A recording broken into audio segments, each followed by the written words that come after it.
কি ভেবেছিলি হারামি? ঠান্ডা লেগেছে বলে আমি দয়া করব।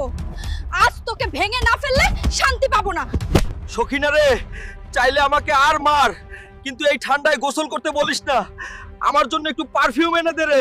শুনে রাখ হারামি, আজ যদি তুই গোসল না করিস তাহলে আমি এখনই বাবার বাড়ি চলে যাব রে। সখিনা, তুই চলে যা রে। তবুও আমি গোসল করব না রে। বাবা যে আমাকে কি লোকের সাথে বিয়ে দিল রে, গোসলের নাম শুনলেই কাঁপে, আর সহ্য হচ্ছে না।